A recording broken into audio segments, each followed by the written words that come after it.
안녕하십니까? 대한민국! 대한민국! 이번 주부터 2022년 카타르 월드컵이 개막되었습니다. 우리나라는 아쉽게도 강호 우루과이와 한 5대 0으로 이길 줄 알았는데 0대 0 비겼습니다. 그런데 우리 경기 전에 그 사우디아라비아에 비하는 그 메시가 버티고 있는 우승 후보 아르헨티나를 2대 1로 역전승하였습니다. 이로 인해서 온 나라가 난리가 났습니다.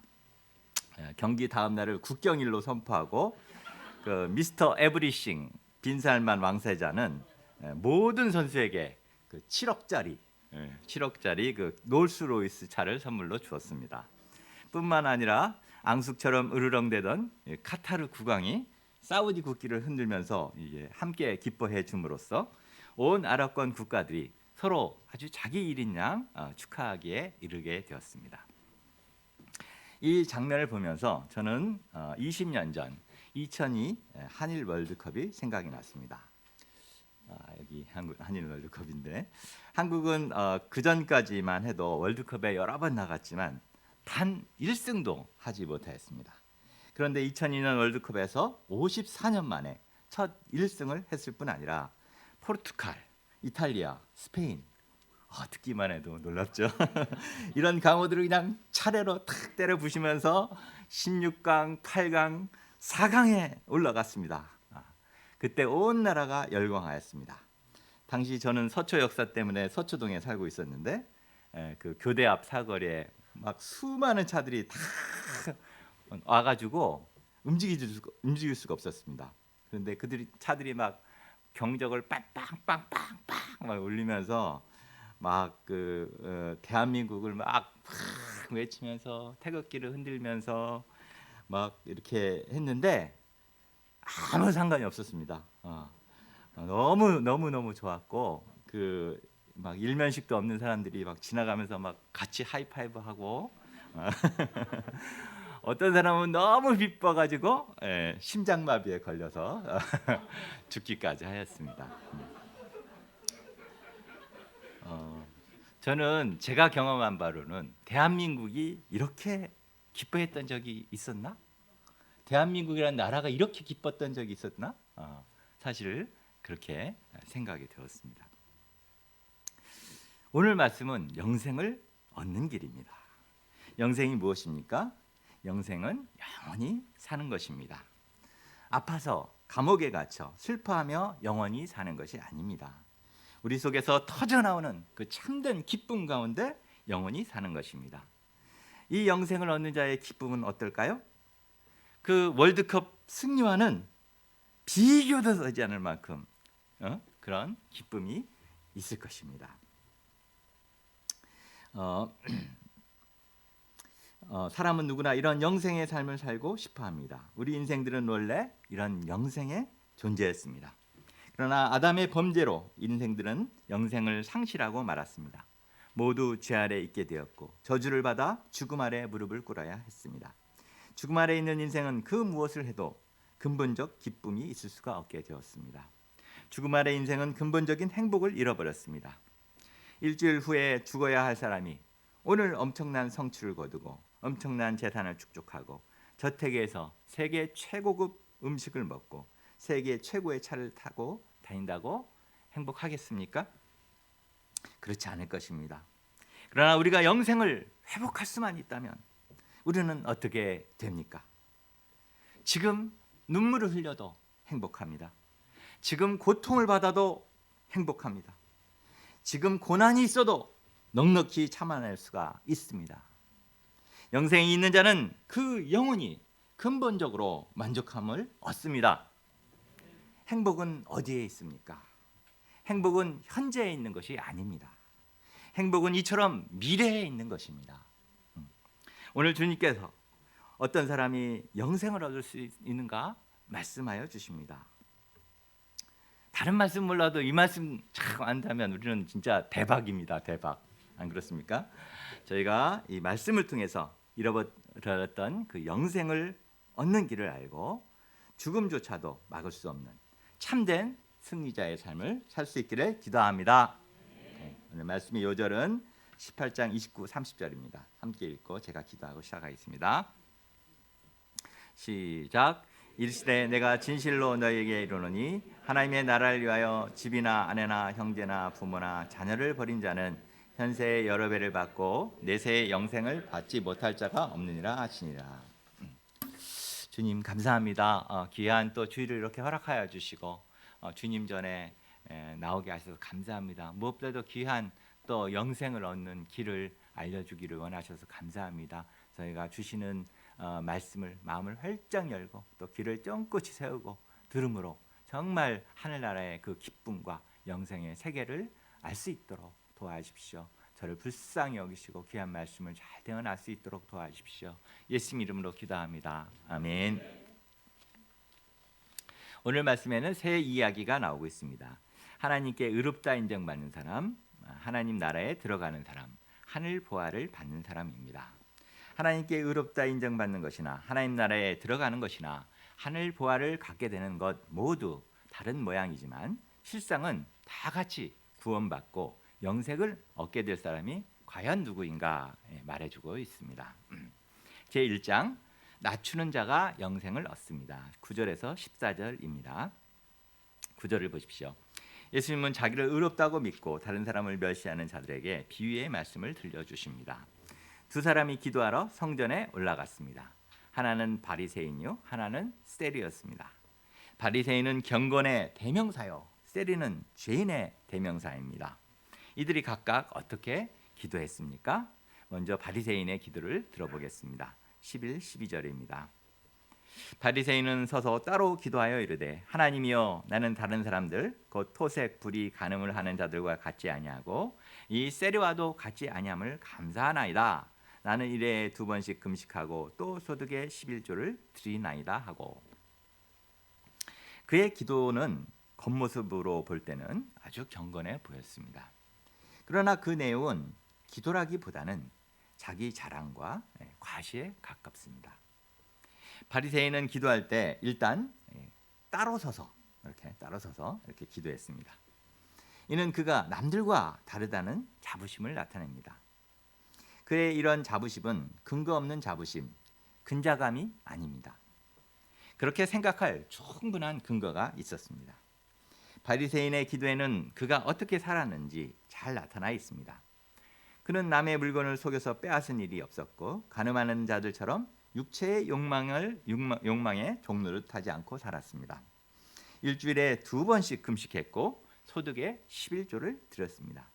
그는 의롭고 경건하게 살고자 애썼습니다.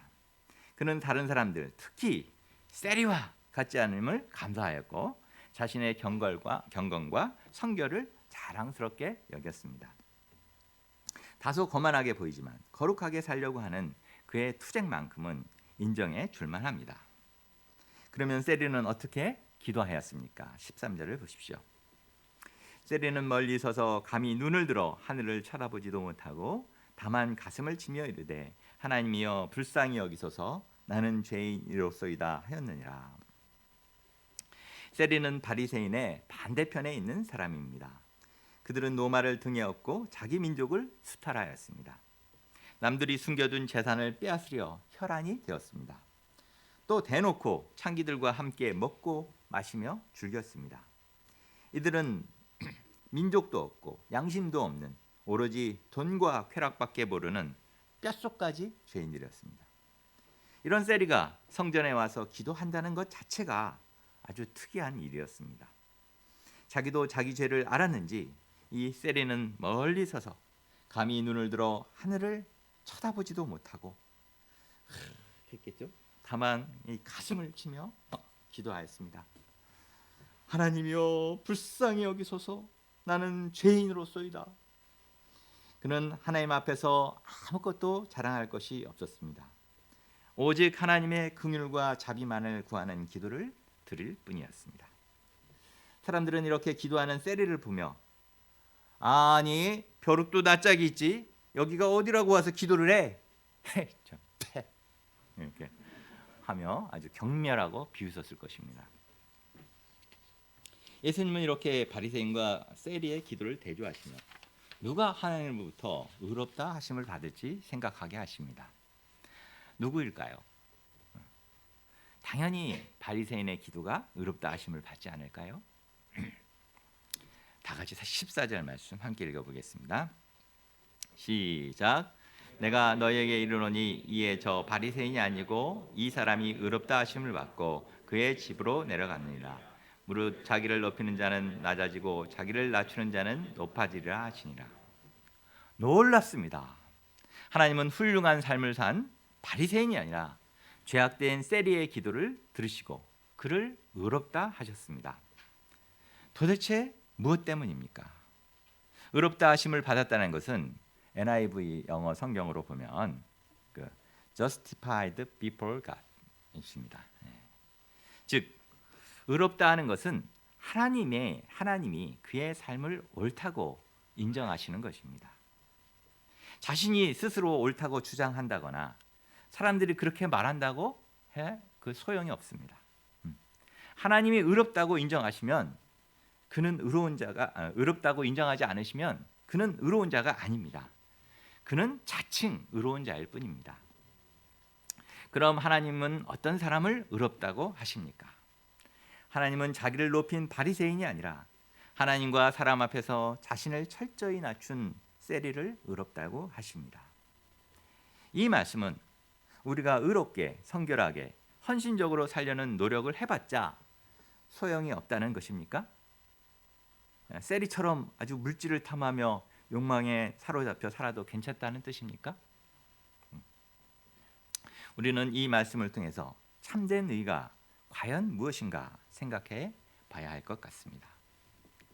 먼저 우리는 남과 비교하며 선한 행위에 기초하여 자기를 의롭다고 믿어서는 안 됩니다. 이사야 선지자는 이렇게 고백합니다. 대저 우리는 다 부정한 자 같아서 우리의 의는 다 더러운 옷 같으며 우리의 죄악이 바람같이 우리를 몰아가나이다. 또 사도 바울도 의는 없나니 하나도 없으며 라고 고백합니다. 인간의 지극히 선한 행위 속에도 인간의 더러운 욕망이 묻어 있습니다. 청소를 다 하고 깨끗해 보이는 집안에 햇빛이 이렇게 들어오는 것을 보십시오. 놀랍게도 우리는 그 햇빛에 반사된 수많은 먼지들에 아연실색하게 됩니다. 어떻게 금방 청소를 해서 깨끗해 보이는 이 집안에 이렇게 먼지가 많을까 생각이 듭니다. 이처럼 우리 눈에는 우리의 행위가 깨끗해 보일지라도 절대 선이시요 거룩하신 하나님 앞에서 우리를 바라본다면 우리는 절대로 의로운 존재들이 아닙니다. 특히 우리의 속모습을 보시는 하나님 앞에서 우리의 참모습을 조금이라도 깨닫게 된다면 우리는 결코 내가 의로운 존재가 될 수 없다는 것을 알 수 있습니다. 우리는 잠시 선행을 하다가도 죄악의 바람이 휙 이렇게 마음에 불어오면 여지없이 죄를 짓는 자신을 보게 됩니다. 조금 잘해서 그 인정을 받게 되면 금방 내 속에서는 그 교만이 풍선처럼 팍 부풀어 오는 것을 알 수 있습니다. 겉으로 착하다, 선하다 인정받지만 내 속에는 추하고 악한 생각들이 범벅이 되어 있는 것을 내 양심이 말해주고 있습니다.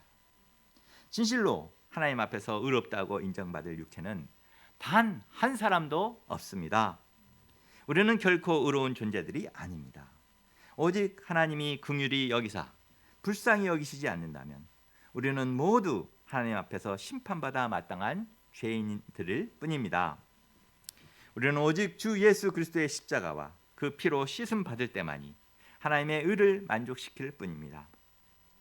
이처럼 우리는 나의 의로 설 수 없음을 알고 자신을 낮출 때 하나님께서 불쌍히 여기사 우리에게 예수 그리스도를 선물로 주시고 의롭다 하십니다. 그러므로 우리는 자신의 의를 기준으로 다른 사람을 멸시하는 그 죄를 범해서는 안 될 것입니다. 세속적인 사람들, 일명 그 속물들의 특징이 무엇입니까?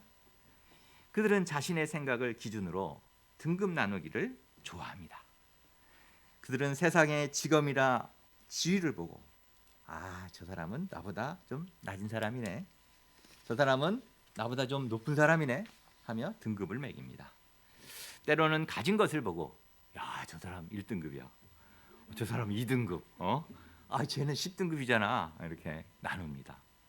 때로는 학력을 보고 때로는 명예를 보고 때로는 능력을 보고 때로는 외모를 보고 사람의 등급을 나눕니다. 그들은 사람을 순수하게 보지 못합니다. 그들에게 사람은 사랑의 대상이 아니라 자기와 비교하여 우열을 가리는 대상일 뿐입니다. 바리새인이 그러하였습니다. 그는 항상 사람들과 자기를 비교하며 자기를 1등급, 세리는 최하 등급 이렇게 여기며 멸시하고 무시하였습니다. 이렇게 자기의로 세상을 판단하는 사람은 회개하기가 심히 어렵습니다.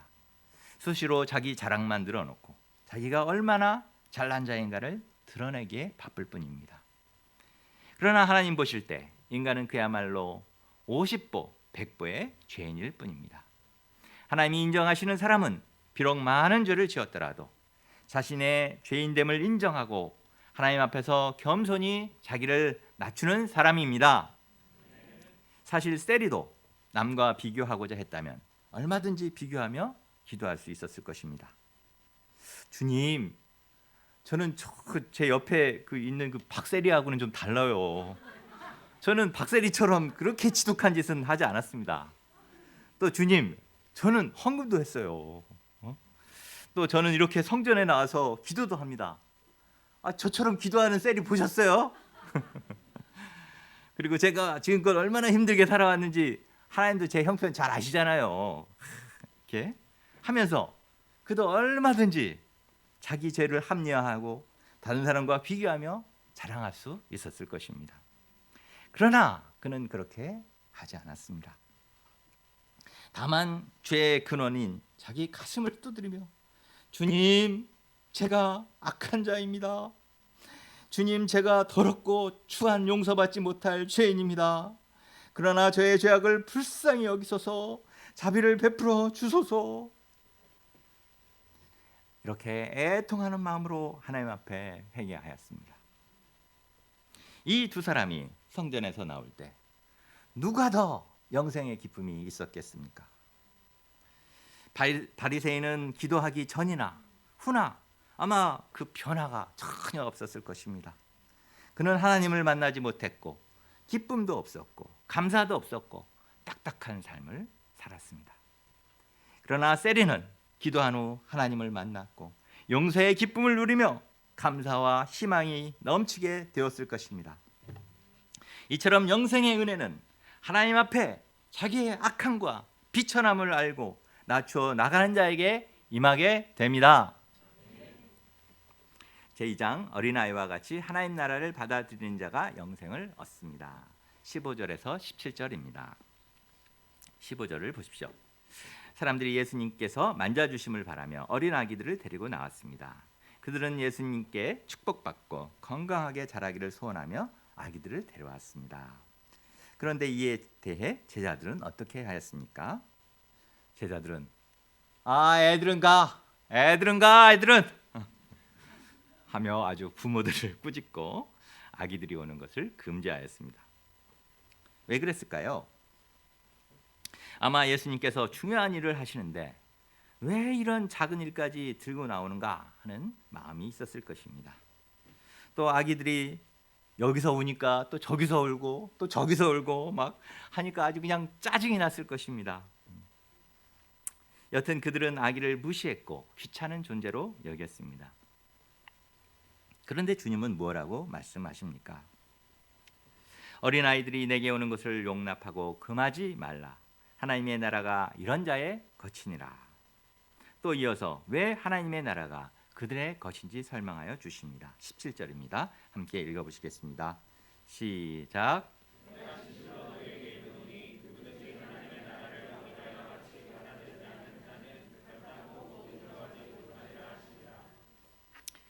어린아이는 사실 전적으로 무능합니다. 전적으로 무기력합니다. 그들은 하는 일도 없고 할 수 있는 일도 없습니다. 그래서 전적으로 부모에게 의존합니다. 때로는 이 땡깡을 부리거나 자기 화에 막 보파져서 막 울기도 하지만은 결국에는 부모만을 바라보고 부모의 말을 전적으로 믿고 의지합니다. 어린아이는 하나님 나라에 대해 말해주면 온전히 믿고 의심하지 않습니다. 이것이 어린아이의 순수성이요 절대 신뢰성입니다. 그러나 어른이 되면 어떻게 됩니까? 니고데모는 예수님이 말씀하셨을 때 어허 어찌하여 어허 어찌하여 그런 일이 하면서 예수님께 따져 물었습니다. 어른이 되면 이처럼 단순하고 순수하게 하나님의 말씀을 받아들이지 못하는 경향이 있습니다. 얄팍한 경험이나 이성, 과학, 철학을 내세우며 복잡하게 따지거나 비판하고 의심하며 불신합니다. 그렇게 될 때 순수한 믿음을 잃어버리게 되고 그러다 결국 하나님 나라를 영접하지 못하는 어리석은 자들이 되어버립니다. 믿음의 사람이 된다는 것은 어른스러움을 벗어버리고 어린아이와 같이 순수한 마음, 절대 신뢰성을 회복하는 것입니다. 저희들이 교만하고 높아진 마음을 회개함으로 겸손한 심령을 덧입고 어린아이와 같이 단순하고 순수하고 절대적인 믿음을 회복하여 하나님 나라를 받고 누리는 자들이 될 수 있기를 기도합니다. 제3장 버리고 따르는 자가 영생을 얻습니다. 18절에서 30절입니다. 18절을 보십시오. 예수님께서 길을 가시는데 어떤 사람이 예수님 앞에 나왔습니다. 그는 누구였습니까? 그는 관리였습니다. 당시 관리란 회당장이나 산에 들인 공회원을 말합니다. 그런데 마태복음을 보면 그는 놀랍게도 청년이었습니다. 거기다 그는 큰 부자였습니다. 영어로 본다면 그는 The Rich Young Ruler입니다. 오늘날로 친다면 그는 강남에 적어도 빌딩 여러 채를 가지고 있는 수백억 자산가요.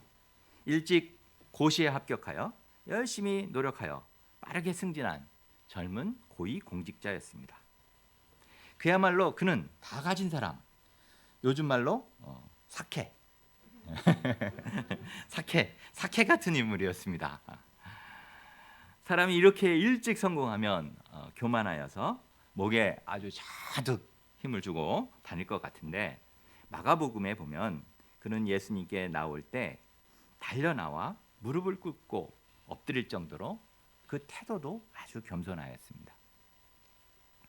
그런데 이렇게 성공한 그가 왜 예수님 앞에 무릎을 꿇고 나온 것입니까? 그는 나오자마자 예수님께 질문합니다. 선한 선생님이여, 내가 무엇을 하여야 영생을 얻으리이까? 그는 젊은 나이에 많은 재물과 명예를 가지고 세상적 성공을 거둔 사람입니다. 또한 뒷부분을 보면 신앙적으로도 아주 열심이었던 자였습니다. 그런데 모든 것을 다 가진 그에게 영생의 기쁨이 없었던 것입니다.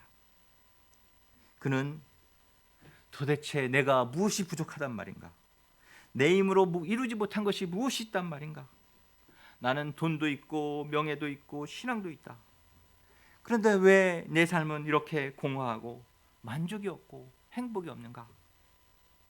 이렇게 탄식하였습니다. 세상 그 어디에서도 율법에서도 어느 사람에게서도 그는 해답을 찾을 수가 없었습니다. 예수님은 마가복음을 보면 이런 젊은이가 이런 고민을 하며 나온 그것을 보면서 굉장히 사랑스러운 눈으로 그를 바라보셨습니다. 그래서 그를 돕고자 하셨습니다. 그러나 주님은 그의 문제를 아시고 처음부터 아주 정확히 그를 돕고자 하셨습니다. 그래서 선한 선생님 하고 칭찬하며 나오는 그에게 말씀하십니다. 내가 어찌하여 나를 선하다 일컫느냐? 하나님 한 분 외에는 선한 이가 없느니라. 예수님이 왜 좋은 말을 해주는 그에게 이렇게 태클을 거시는 것입니까? 그것은 바로 그의 생각의 그 근본이 잘못되었기 때문입니다. 그는 사람이 선하다고 생각하고 선으로 영생을 얻을 수 있다고 생각하고 있었습니다. 그런데 이 선으로 구원을 얻을 수 있다는 그 착각 때문에 우리 신앙이 윤리적, 도덕적 수준에 머물러 있기 너무나 쉽습니다. 이어진 그의 질문은 그의 생각을 더 분명히 말해주고 있습니다. 내가 무엇을 하여야 영생을 얻으리까? 그는 선한 일, 착한 일을 더 많이 하면 하나님의 복을 받고 영생도 얻을 것이라는 전제를 가지고 살아왔습니다. 그래서 나름대로 율법을 지켰고 선한 일을 해왔습니다. 이 청년뿐 아니라 세상의 많은 사람들과 종교들이 이런 생각을 합니다. 선한 일, 착한 일을 많이 하고 종교적 규범을 잘 지키고 살면 그 선이 마치 그 마일리지 쌓이듯이 쌓여서 구원을 얻을 수 있다고 생각합니다. 과연 그들의 생각이 맞습니까? 물론 도덕과 윤리성이 떨어지는 이 시대에 이런 삶은 사람들의 생활을 한 단계 업그레이드 시키고 발전시켜 줄 수 있습니다. 그러나 사람들의 선은 과연 하나님을 만족시킬 수 있을까요? 사람들은 무엇을 선으로 생각합니까? 남에게 피해 안 주고 남을 돕거나 잘못을 저지르지 않으면 선하다고 생각합니다. 그러나 그것은 하나님의 선과는 차원이 다른 것입니다. 하나님은 거룩하신 분이십니다. 점도 없고 흠도 없으신 분이십니다. 이 하나님 앞에서 인간의 그 어떤 선도, 그 어떤 의도, 더러운 낡은 옷과 같을 뿐입니다. 주님은 그래서 선한 선생님이여 하는 그에게 하나님 한 분 외에는 참된 선이 없음을 깨우쳐 주시는 것입니다. 또한 그가 사람 앞이 아닌 하나님의 말씀 앞에서 자신을 돌아보도록 계명의 말씀들을 알려주십니다. 20절을 보십시오. 내가 계명을 안 하니 간음하지 말라, 살인하지 말라, 도둑질하지 말라, 거짓 증언하지 말라, 내 부모를 공경하라 하였느니라. 주님은 특별히 그에게 10계명 중에서 제5계명에서 9계명을 주시면서 자기를 비춰보도록 말씀하여 주셨습니다. 주님이 왜 1에서 4계명인 하나님에 대한 사랑의 계명보다 5에서 9계명인 이웃사랑의 계명을 그에게 말씀해 주셨을까요? 이는 당시 유대인들이 하나님에 대한 사랑만 강조하면서 실제적인 이웃사랑에 소홀했기 때문입니다. 그러나 눈에 보이는 이웃사랑을 하지 못하는 자가 하나님을 사랑한다고 말할 수 없기 때문에 주님은 실제 삶에서 그를 말씀에 비춰 보게 하신 것입니다. 그런데 예수님의 말씀에 부자 청년은 어떻게 반응합니까? 그는 약간 실망스러운 표정을 짓습니다. 그리고 깊이 생각도 하지 않고 바로 답합니다. 이것은 내가 어려서부터 다 지켰나이다. 놀랍습니다. 그는 이웃사랑의 계명을 어려서부터 다 지켜왔다고 말하고 있습니다. 실제로 바리새인들은 5에서 6세 때부터 율법을 암송합니다. 그리고 12세 때부터는 율법의 의무와 짐을 집니다. 그는 어려서부터 모범생으로 자라왔습니다. 그래서 어려서부터 한 번도 회당에 빠져본 적이 없었습니다. 회당에서 주최한 율법 암송대회에 나가서 5살 때부터 매년 줄곧 1등을 놓쳐본 적이 없었습니다. 그리고 지금껏 절제하며 살아왔습니다. 율법은 이미 그의 삶의 일부가 되어 있었습니다. 그래서 자신 있게 대답한 것입니다. 그런데 그가 진짜로 율법을 잘 지켜왔을까요? 사실 그가 거짓말한 것 같지 않습니다. 그는 여타 다른 바리새인들처럼 문자적으로 표면적으로 율법을 잘 지켰을 것입니다. 또한 사람들도 이런 그를 진정한 회당 오빠라고 이렇게 치켜 세워주면서 인정해 주었습니다. 그래서 자기도 율법을 아주 잘 지키며 살고 있다고 생각하였습니다. 그러나 그가 지킨 것은 율법의 껍데기뿐이요 상대적이고 도덕적인 차원에 머물러 있었습니다. 그는 하지 말라 하는 율법 앞에서 하지 않았다고 아주 주장하면서 율법을 잘 지켰다고 생각하였습니다. 이런 그에게 주님은 율법의 껍데기가 아니고 알맹이. 간음하지 말라는 것은 그 음욕을 품는 것도 포함한다. 알았니? 응? 그리고 마음으로 미워하는 것도 살인하는 거야. 알겠지? 율법의 전실 알겠지? 이렇게 가르쳐 주실 수 있었습니다. 그러나 주님은 그런 것을 가르치려고 하시기보다는 그가 진정한 율법의 정신 앞에 서도록 돕고자 하셨습니다. 율법의 근본 전신을 실천하게 하심으로써 참된 자신의 본 모습을 깨닫고 회개하며 예수님을 따르도록 돕고자 하셨습니다.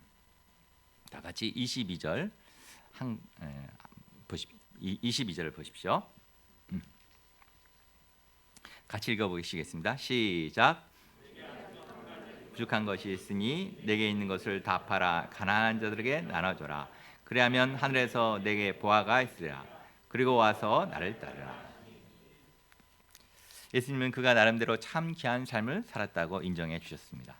그렇지만 한 가지 부족한 것이 있는데 그것은 율법의 참된 정신인 그 사랑의 실천을 하지 않았다는 것을 말하십니다.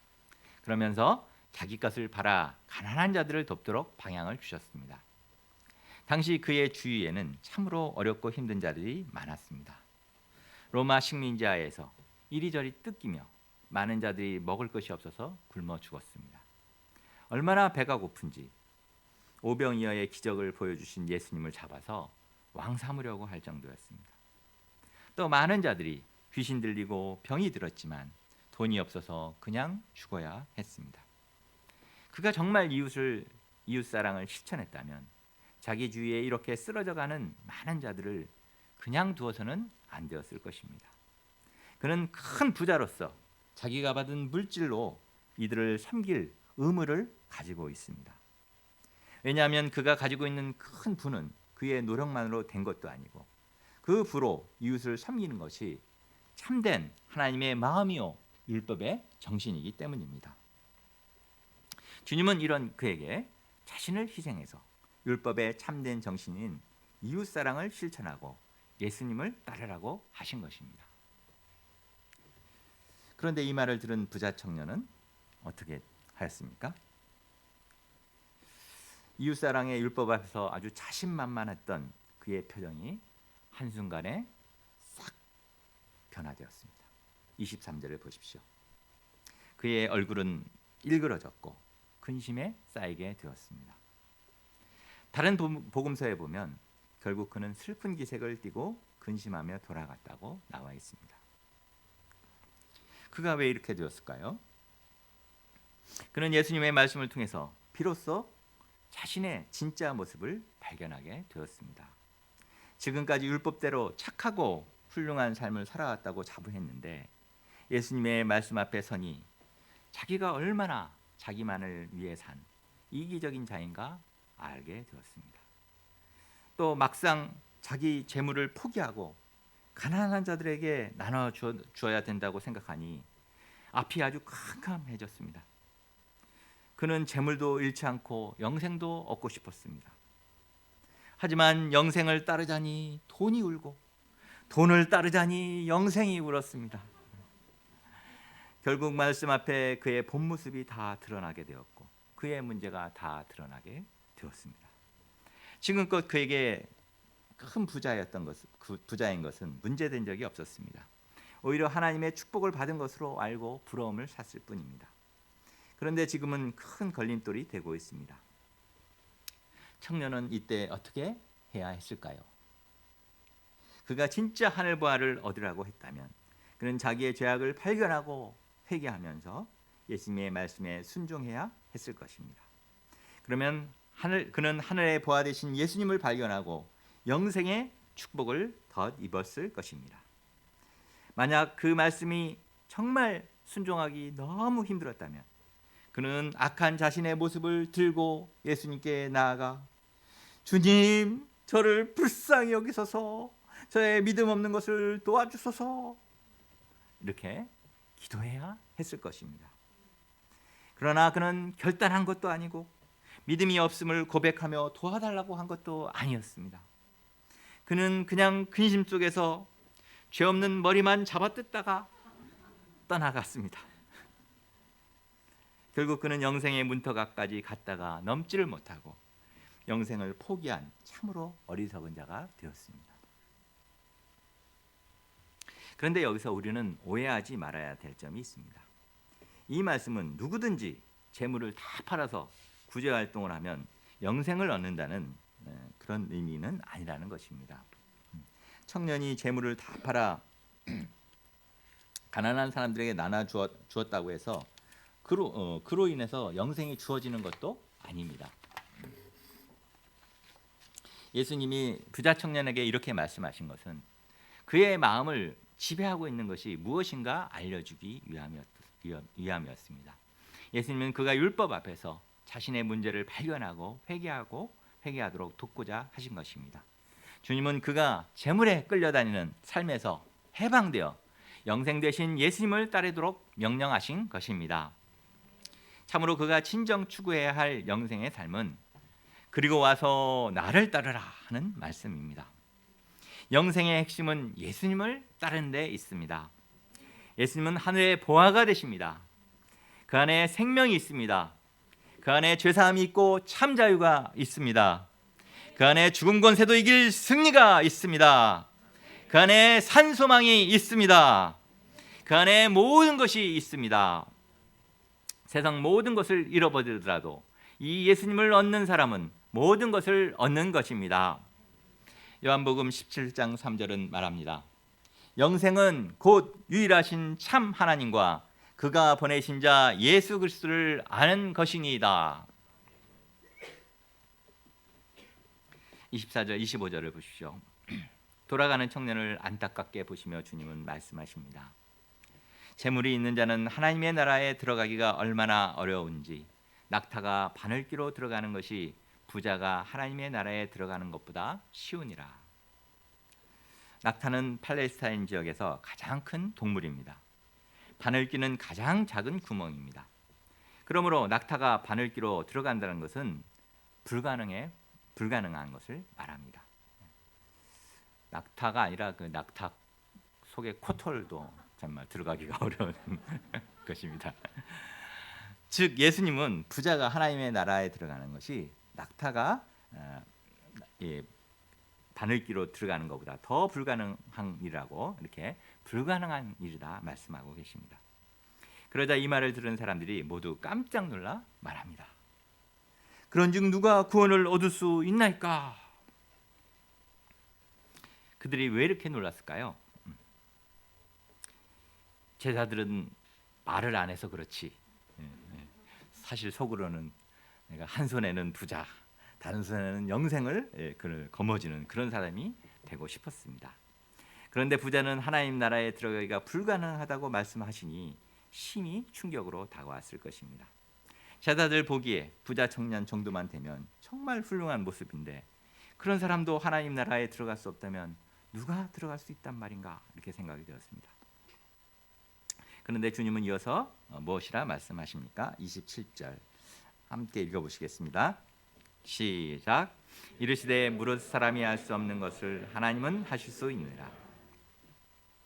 사람의 힘으로는 부자가 천국에 들어가는 것이 불가능합니다. 부자가 재산을 다 팔아 가난한 자들에게 주었다고 천국에 들어가고 영생을 얻을 수 있는 것도 아닙니다. 그렇다고 가난한 자가 천국에 쉽게 들어갈 수 있습니까? 그것도 아닙니다. 이것도 사람으로서는 불가능한 일입니다. 이 땅의 어떤 인생도 자기 힘으로 천국에 들어가는 것은 불가능합니다. 그러면 어떻게 해야 합니까? 주님은 말씀하십니다. 사람이 할 수 없는 것을 하나님은 하실 수 있느니라. 하나님은 불가능이 가능하다고 하십니다. 어떻게 가능합니까? 바로 예수님을 통해서 가능합니다. 우리가 예수님의 피의 공로를 의지할 때 나의 힘과 율법과 의지로는 들어갈 수 없지만 예수님으로 말미암아 하나님의 나라에 들어가고 영생을 얻을 수 있습니다. 주님은 분명히 말씀하여 주십니다. 요한복음 14장 6절 예수께서 이르시되 내가 곧 길이요 진리요 생명이니 나로 말미암지 않고는 아버지께로 올 자가 없느니라. 에베소서 2장 8절 9절 너희는 그 은혜에 의하여 믿음으로 말미암아 구원을 받았으니 이것은 너희에게서 난 것이 아니요 하나님의 선물이라. 행위에서 난 것이 아니니 이는 누구든지 자랑하지 못하게 함이라. 이처럼 구원은 인간의 선행이나 노력으로 얻을 수 있는 것이 아니라 하나님의 주권에 달려 있습니다. 하나님의 뜻대로 은혜대로 택하신 사람들을 구원하여 주시는 것입니다. 우리에게 하늘의 보아 예수님을 허락하여 주시고 이 예수님을 통해 우리의 힘과 공로로는 도저히 얻을 수 없는 영생의 삶을 살게 하신 우리 주님께 감사와 찬송을 돌려드립니다. 28절을 보십시오. 사람이 할 수 없는 것을 하나님은 하실 수 있다라는 말씀에 베드로는 용기를 내어 말합니다. 보옵소서, 우리가 우리의 것을 다 버리고 주를 따랐나이다. 베드로와 제자들은 부자 청년과 달리 자신의 것을 다 버리고 주를 따랐습니다. 제자들은 이 부자 청년이 못한 일을 해냈습니다. 그들은 주님을 얻기 위하여 이 땅의 소중한 것들을 믿음으로 버렸고 예수님을 따랐습니다. 이런 그들에게 어떤 축복이 주어집니까?